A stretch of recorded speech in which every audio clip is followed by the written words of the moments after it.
It Happened on the Job, the podcast for relatable conversations with contractors. Sponsored by Goodman Insurance.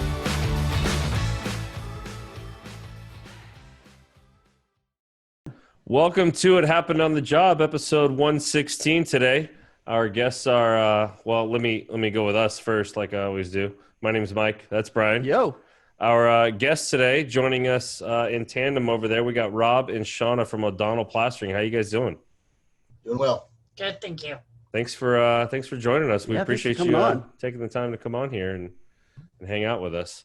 So kind of how we start all these episodes, we want to know about you. So give us your history, maybe individually, how you guys got into the industry and the road to where you are now with O'Donnell. Ladies first. I started in construction pretty much like right out of high school and went working for a GC. I mean, I also grew up in the industry with my dad and going to, the office and digging in sand piles and, gas stations, loving that. But it wasn't, my dream job. But I did, get out of high school and wanted to work and did not go to college and went to work for Shea Homes, which was a large, what do you call track home builder? Yeah. Housing builder. Yeah. So worked for them and then moved on to, after that, kind of did office and then went to work for I belonged to a group, NAWIC, Women in Construction. Oh, nice. So a gal in there helped me get into another place that they needed work done. And she was wonderful. She taught me from the ground up, from answering phones to, okay, you'll accomplish that. And now insurance to change orders to subcontracts. They were a general contractor. And then she brought me in the office to where it was more, I'm going to teach you payroll. I'm going to teach you billing. So I was with them for a while until my parents actually started needing somebody. And this particular company started getting slower and it kind of just worked out. And I said, all right, I'll come over to O'Donnell Plastering and kind of been here for the last 6 years. So this is your parents' company? This is my parents' company. Oh, yes. That's awesome. Wow. Yeah. So I have my brothers my brother works here. My husband works here. My daughter works here now. My son works here when he's not in Chico taking construction management. So, it's definitely a family business. So is there a reason, what was the reason for going to Shea Homes and the other company, all that before jumping in with the family? Was it? Because they already had somebody in here and they didn't really need, and also where our office is kind of set up in a different situation. It's almost like it's limited because we're like an old house. So we each have individual offices. Oh, that's awesome. So there wasn't really, and I bet my parents at that time, I was a little wild child and I don't think they were quite ready to, say, yeah, she's be ready responsible for you. Yeah. I definitely let somebody else deal with you. They did. And it kind of worked out, so it kind of, and being with another company, it gave me a different insight. They were able to, you're able to learn and teach from a different perspective than with family. Yeah, no, I definitely think that there's some value there in seeing not only how other places do it, but for you as obviously you weren't a child at the time, but not being managed by your parents, right? Being managed by somebody else and then bringing those values in. Yes. Yeah, no. So it definitely worked out in, I think, both of our favors. So that's awesome. Were there things that you had developed or learned through those old companies that you brought over when you came over? Absolutely. Yes. And I was still learning. So, even when I came over here, because they're a general contractor, so we're a sub. So it is different, avenues that you take. So I started learning, just quarterlies and learning just on the sub side on what you need to do for, in return for a general. Yeah, I'm sure that there was an aspect of coming from the general contractor, being able to come over from the sub side and say, hey, these are all the things that they're looking for. Right. Like we need to make sure that we're doing this in order because this is what they're going to need or want. Yeah. I do think a huge part is learning from somebody else other than family. Oh, for sure. Even with my son, he just did an intern, and he interned during the summer with another general contractor. So of course we could have used him, out in the field, but it was nice for him to go learn from somebody else, see how it's done. Because here you think you're just, taking things for granted, and, oh, you're the low bottom pole, and you don't want to be, of course. But when he was at a different GC, he was that, you're going to start from scratch. So, one thing, what we say, then having somebody else say it, they take it a little bit different. Well, there's also that aspect of nepotism, right? From the other employees, right. If you've got that experience elsewhere, at least when you come in, they view that as, you may have earned your stripes, I guess. Right. Somewhere Absolutely. else. Yeah. Absolutely. Very cool. Then, That's awesome. Being young, I was a sponge. I wanted to learn everything I could. So and that's what I even tell my daughter. I'm like, you're not going to get this right off the, bat, because it takes years of learning where these suppliers are. 1 week there was somebody, and the next week there's somebody else. So it's a lot of just paying attention, learning who we talk to, how, you're answering the phones, or just communicating. And then a lot of it, networking. Yeah. So very cool. So what's your story, Rob? How'd you get in here? How'd you get roped in? Well, much like Shawna, I started working for a family business right out of high school. In fact, our companies were competitors at that time. My dad was working for actually my mom's dad. So I'm third generation. Wow. And they started basically a new company in 1979. And my dad ran that because my grandpa was getting older and wanted to wean himself off. So I started there in the late 80s. Started out apprentice lather, journeyman lather, foreman lather, superintendent, then moved into the office, did estimating. And then was in the process of buying out my dad in the mid 2000s, and started going through that. Just running a business on my own was just way too stressful. Payroll and lawyers and all this stuff, insurance. Right. I couldn't handle it. It was eating me up.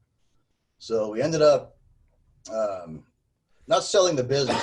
We sold our assets and went to work for another company who was doing framing and drywall at the time, and we brought in the plaster because he was looking to expand. So I was over there for about 4 years, and that was right when the .com bubble burst and the construction industry was in the toilet. So it was pretty slow over there. We started getting cut back on our hours big time. And then we weren't seeing eye to eye on a few other things. And I learned of this opportunity over here. They might be looking for an estimator. So I put in a call, and evidently that went well because they hired me right away. There you are. I've been there for a little over 10 years now. That's awesome. I think it's funny to hear that. Not funny, but it's eye-opening to hear that realization of, there's so many people that grow up in the industry and maybe take over the family business, and they, from being in the field for as long as they were, and they get to the point where they're running their own business. And there is such a big difference between doing your job, and thinking you understand how it works because your family runs it, to being the person that actually runs it. Right. I mean, there's a lot more to be done there. Like you said, the lawyers, the insurance, the, taxes and everything else, payroll, all those are the things that have to be managed. And I mean, it's just, I think it's smart to have that self-realization that, hey, this is not something I want to do, and find an exit strategy there. It is not all cash and checks. Right. I love it. So that's funny. I go to Rob. Rob's been such a benefit because I do go to Rob a lot on just certain situations or anything. So I really, do respect his opinion and his advice, since we are in similar situations and the backgrounds. So it's nice to be able to, kind of toss things off on his shoulders a lot. Yeah. So what is your management setup there like, and how does that operate between all you guys? Well, the owners are Chet and Marlene O'Donnell, her parents. Their day-to-day roles are pretty limited. Marlene will come in and pay some bills now and then. Chet, for the most part, sits in his office and stares at the security cameras. That's the part we want to edit out. Yeah. Donna runs the front office pretty much top to bottom. She does all the accounting, billing, contract administration, things like that. Her daughter Kayla does payroll and some other things. She's learning the ropes there. And I run the estimating project management side of it out here in the back office. Very cool.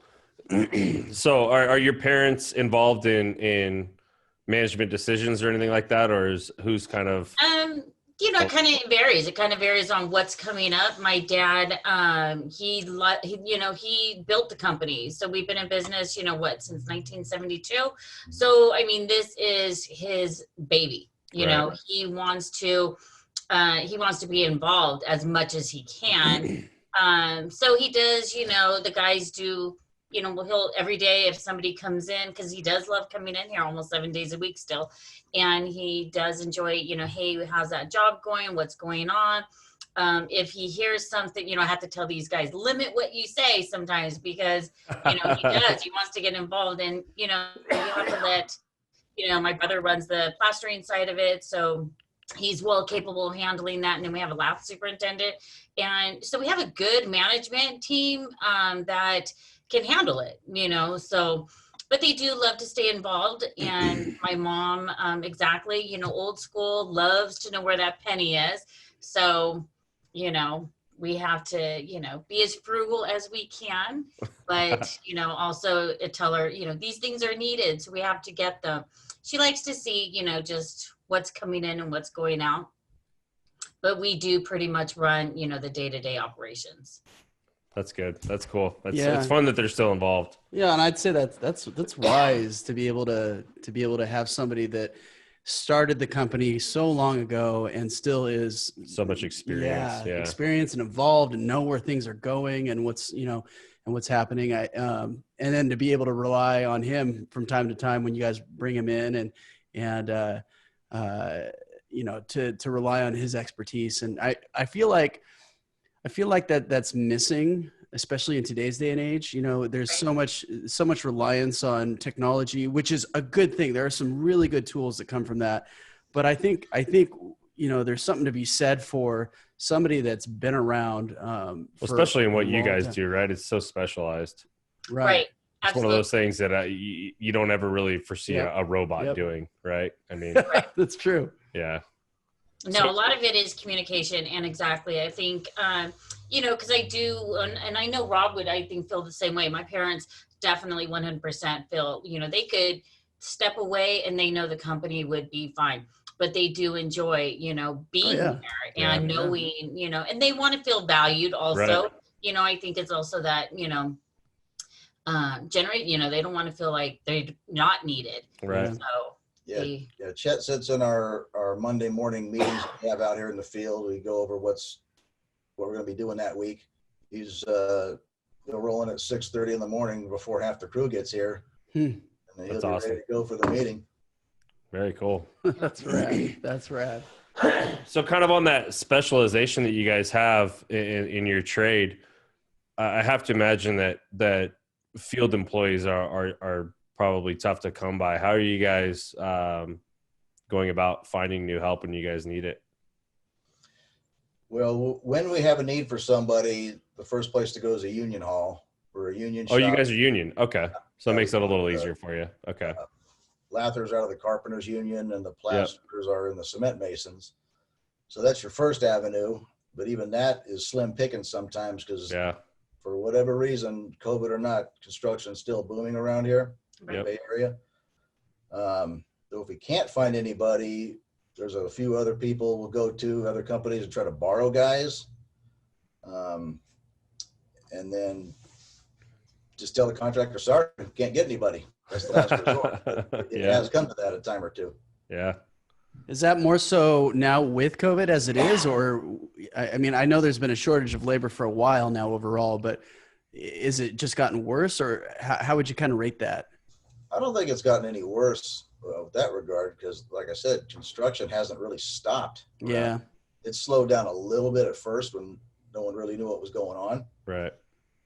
But then everyone, the owners and the contractors, the generals were chomping at the bit just to get back going. Yeah. They didn't care. So we had a backlog of work that was already there. We had a lot of the manpower already in place, so we just kept going. We didn't want to pile too much more work on top of what we had, just in case. Mm-hmm. Yeah. But we can't really control always when the job is going to be ready. So, like I say, you do run into the manpower pinches every now and then. We've been fortunate. We've been, as lucky we have this past year. Yeah. How have the employees handled all the new and ever-changing regulations and all that kind of stuff that you guys have to deal with out in the field? It's pretty straightforward now. It took a little bit to get the guys used to it, having to do the temperature checks and fill out the paperwork they have to do every morning on the job site. But at this point, almost 10 months into it, it's part of the routine. Yeah. Wear their masks, and we give them the cleaning supplies and that sort of thing. So they're getting used to it. I mean, we have monthly foreman meetings with them. So, I mean, for the last, 10 months, we've been going over it. And we have, certain forms, and every job site is different. So now it's just become a process. Yeah. But, we tried explaining to them, this is going to take more time. It's going to take, definitely, extra time out of your day, extra time on the job, just to, control it and to monitor it, and just to, and try giving them that allowance that it was okay. Right. Instead of just saying, wait, I have to take, half hour to write all your names and addresses down and blah, blah, blah. But, by giving them, I think, just that assurance that we know and we understand. And, Rob adding different hours maybe into how we're moving forward for it.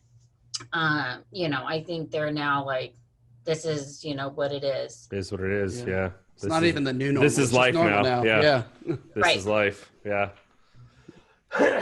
Yeah. So if you could maybe speak to a little bit of going back to that subcontractor, general contractor relationship, what are some of those key factors or kind of key hangups that coming from that GC side that you are able to kind of, streamline or help out? Are there certain things that maybe other people that are listening, that could help from a system standpoint that you guys have done? You mean from when I started, or from from when you started at O'Donnell, like some of those things maybe that if there is anything, I don't know, that you've implemented to help make that relationship a little bit easier between you and the GC? Honestly, I think it was more for me just learning, and then, but, being here for so long, and I think Rob could even attest, a lot of us and our generals, we don't do, any advertisement, any marketing. I mean, which is great, but, and I understand the need for it. But a lot of our contractors are just our everyday contractors.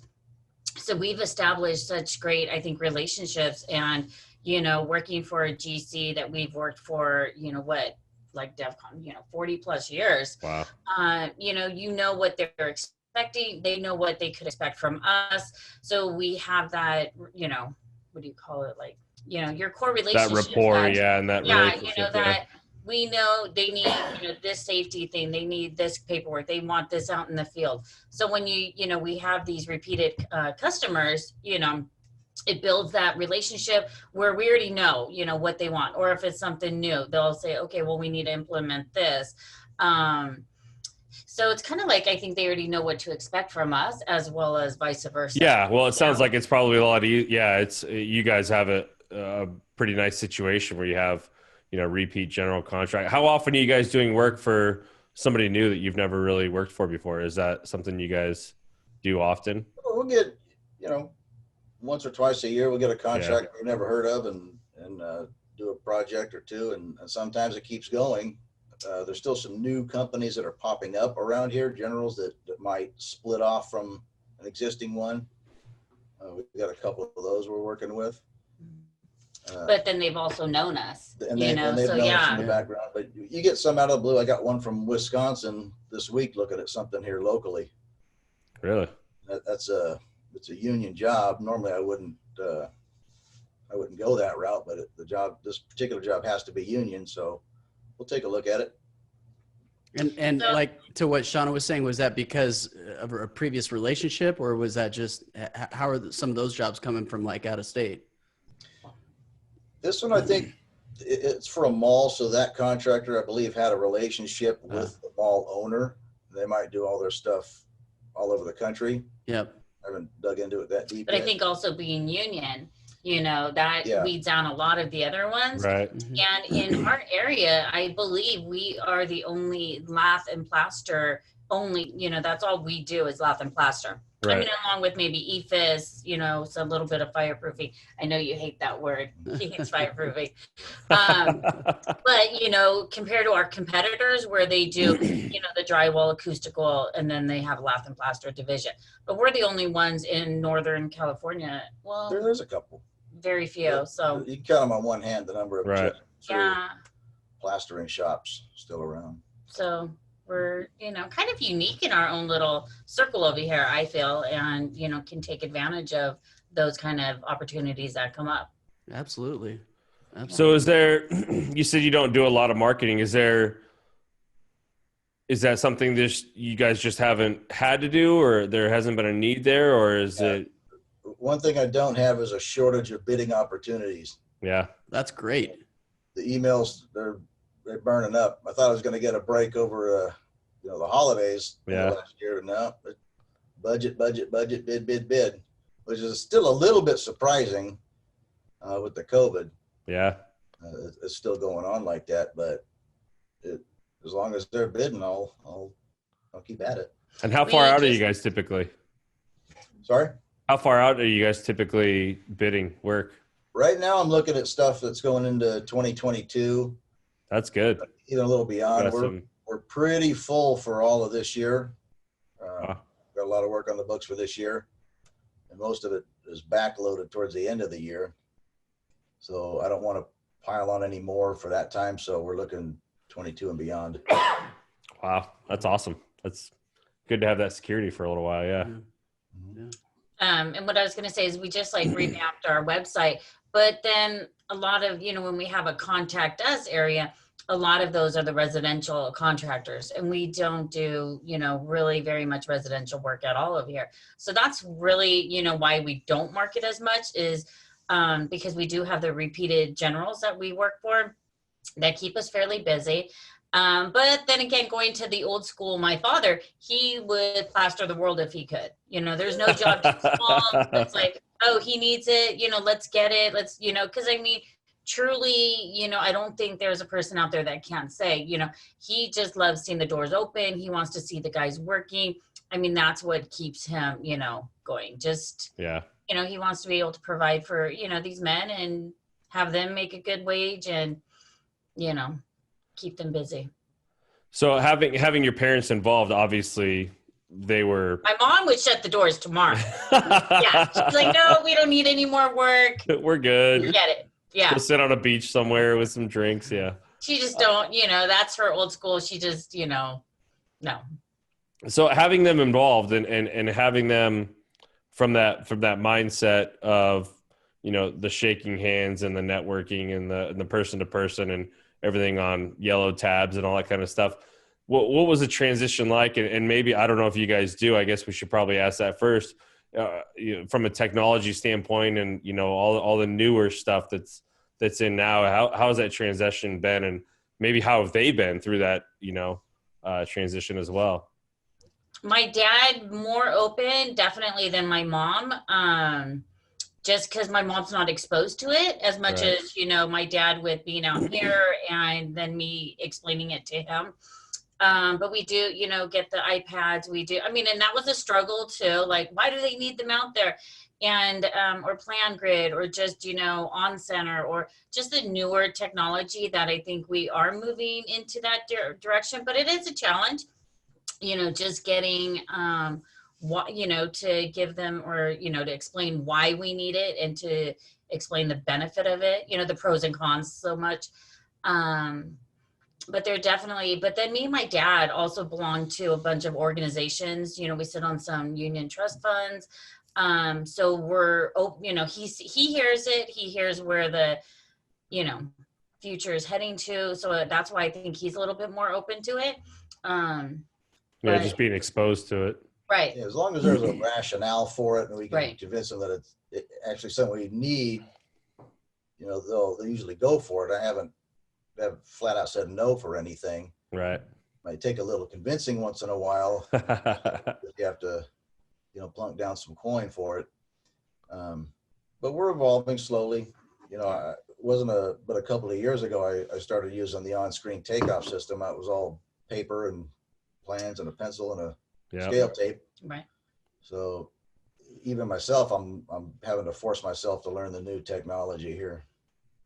Yeah, I think that's fun to watch just because, the stuff's been around for a long time, like you said, but it's one of those things where I feel like if you're not getting on board with, soon, or if you're not already, like that train's, gaining some momentum and only moving faster and faster as things go.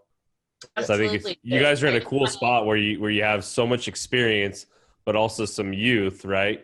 With your kids and everybody else. And so you kind of got a little bit of both worlds. It's kind of probably pretty fun to watch. Yeah, here's an interesting, so my son, I was getting him a new iPad, and I said he's going to Chico for construction management. Yeah. And my husband is a foreman out in our field, who we're trying to get our foreman to utilize the iPads a little bit more, to utilize Plan Grid. So we're arguing like, no, he don't need it. And I'm like, yeah, he does, because, then he don't have to lug his computer around. He had an iPad, but now it's more like this is going to be for school and utilize it. So there's your transition on where I could, he could utilize it for learning, to when he goes out in the field, he'll already have that exposure. He'll have Plan Grid on it. He'll have whatever tools he's learning in, his school that will benefit him. Where here we have, a plaster that's been around 25 years fighting to try to, learn it.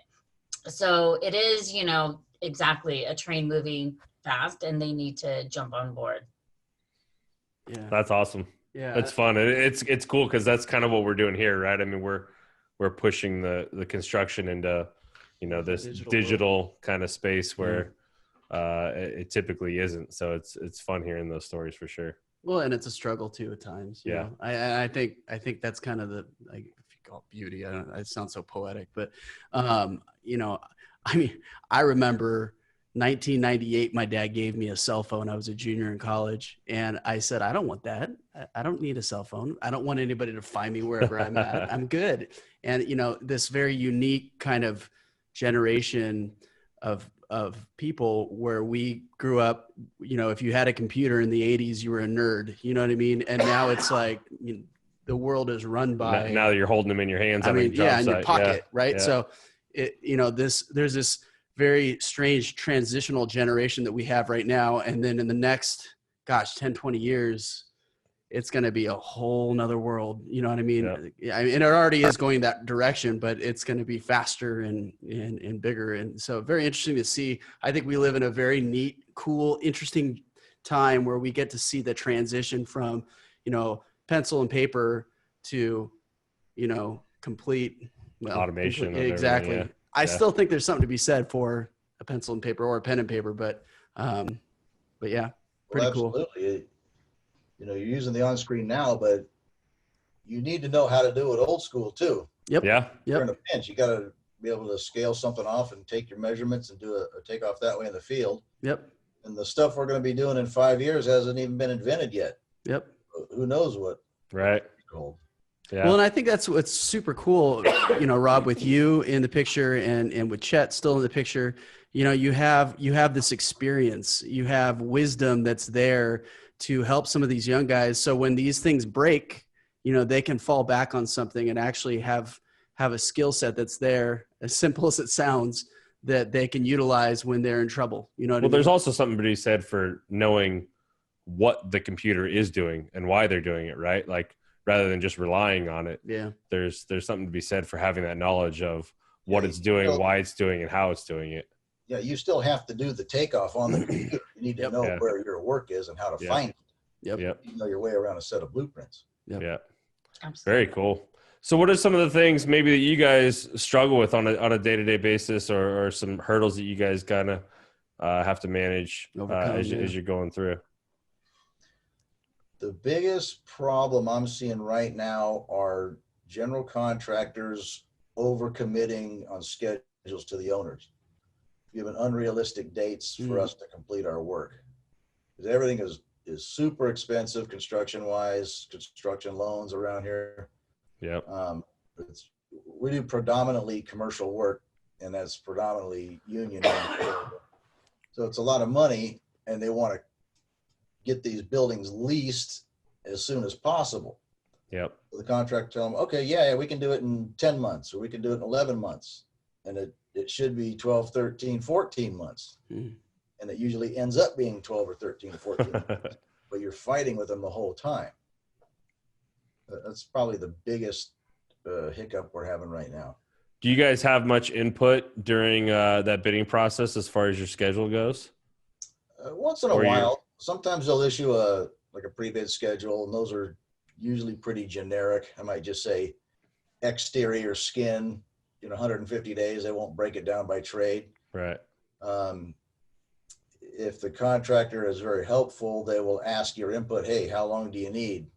And then they'll give you half of that. Sometimes they just say, here's your schedule, take it or leave it.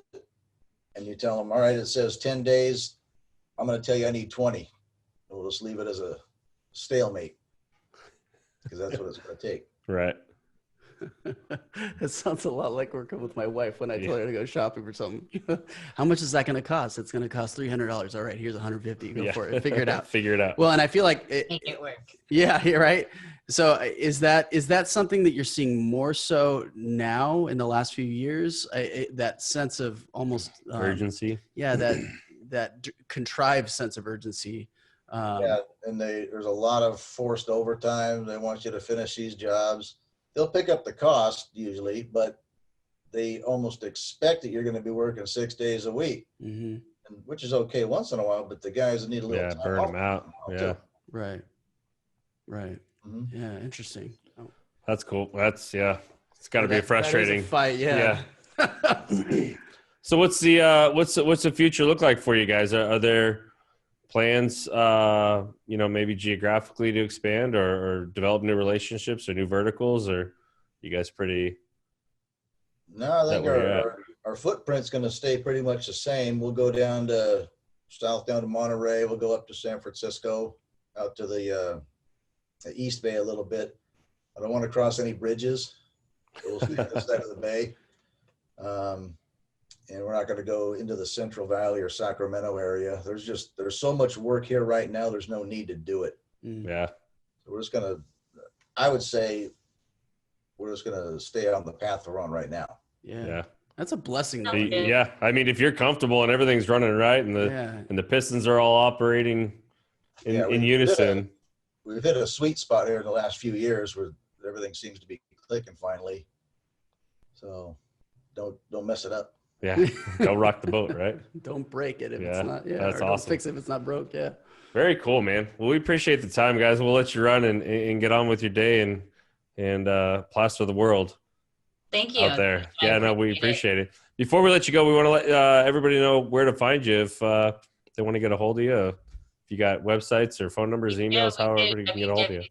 www.o'donnellplastering.com, and we're on Facebook and Instagram, and we are right here in Santa Clara, California. Very cool. Awesome. So that's maybe I should have poked a little harder, but you're on Instagram. I mean, I feel like that's a form of marketing, right? I mean, what kind of things are you guys doing on there? Oh, just randomly, we'll post pictures of the job sites, our men.